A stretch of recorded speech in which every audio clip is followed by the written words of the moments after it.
Leon, bigyan mo pa ng isang chance. Buuin natin yung pamilya natin. Itatama ko lahat ng mali ko. I will do everything to make you and Billy happy. And I can love you more than Christy ever could. Ano, pasensya ka na. Pero sa kabila ng lahat na nangyayari, mahal ko pa rin talaga si Christy. Sa tingin mo ba mapapatawad ka ni Christy?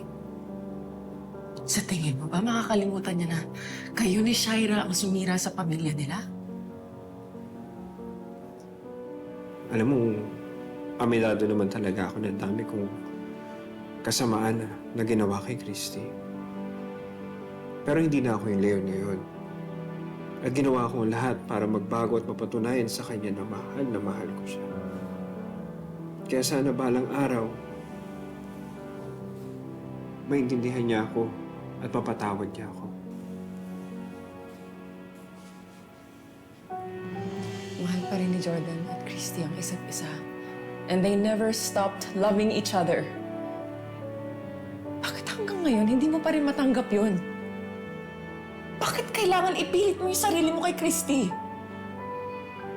Nang nandito ako. We were happy and in love once, di ba? We can have that again.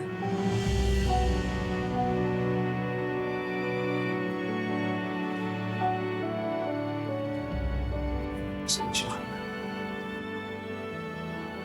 Ang hirap na kasi ibalik ng dati.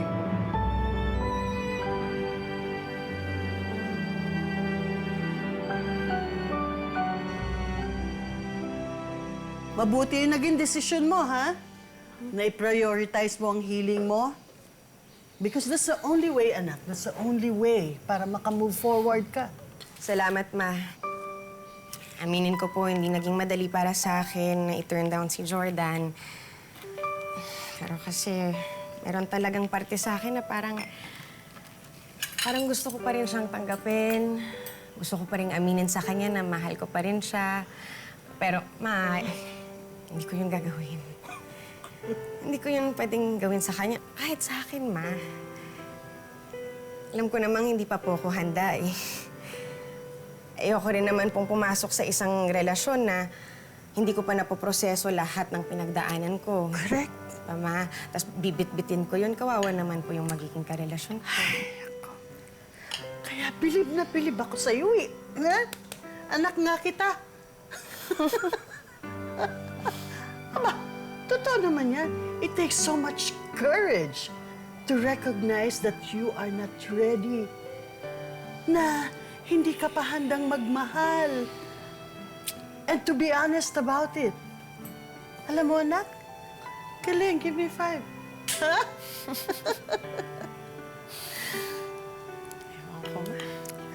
Kaya, anak, ang mga oras mo, ituon mo na lang sa mga anak mo. Lahat ng panahon mo, lahat ng oras mo, bigay mo sa mga anak mo yung mga pangarap mo dati. Gawin mo yun, sundin mo yun. And then, when the time comes na handa ka na nag-heal ka na, that's the only time that you can truly embrace love and happiness. Whether, kadugtong, whether it's with Jordan or someone else.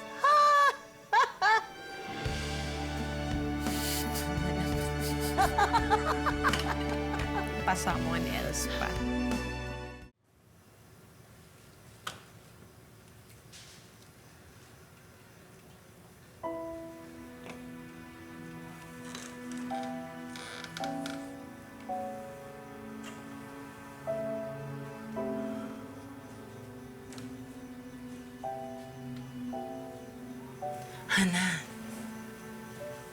Hana, umuwi ka muna.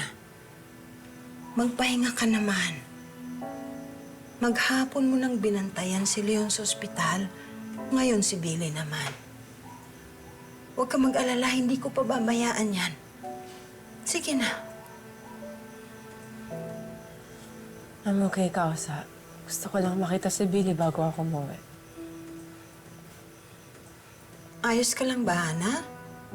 Bakit parang may bumabagabag sa'yo? Ano yun? Ganun ba ako sa mga tao, Kausa? Gusto ko lang naman mabuo yung pamilya ko. At mapatawad nila ako. Pero parang... Bakit parang hirap na hirap akong gawin yun? Hana, nakikita ko naman na ginagawa mo ang lahat para makabawi sa kanila ni Leon. Sigurado ako na-appreciate nila yan. Pero,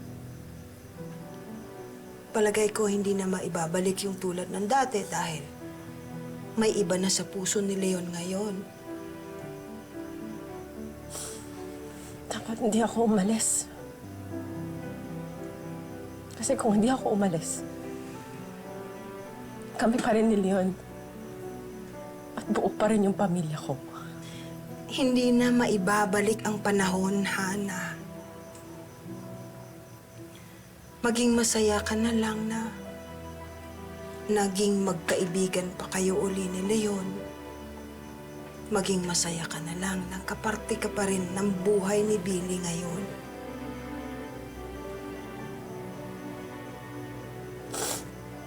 Tama kayo.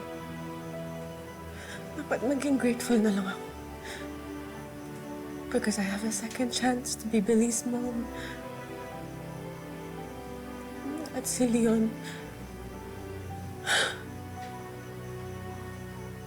kahit masakit, I should be grateful kasi he's still part of my life. At buhay siya. Hindi siya namatay. Kasi kung namatay siya, hindi ko alam kung anong gagawin ko.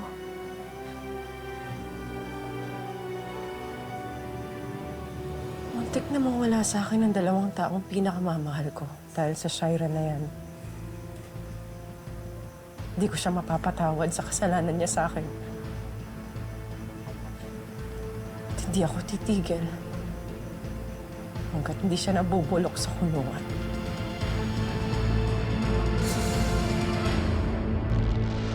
Alam ko na nasira ko yung tiwala mo sa akin. Gagawin ko ang lahat para tanggapin mo lang ulit ako. Para patawarin mo. Kailangan ko umalis. Panahon na para pagbayaran niya yung kasalanan niya sa'yo. Ano po balak niyong gawin? Sisiguraduhin ko hindi na makakatakas yung babae niya. Gagantihan ko si Jordan at si Christy dahil kung hindi sa akin mapupunta ang asawa ko, sisiguraduhin ko na hindi rin silang dalawa magkakatuloy. Gagawin kong masarap ang buhay niya.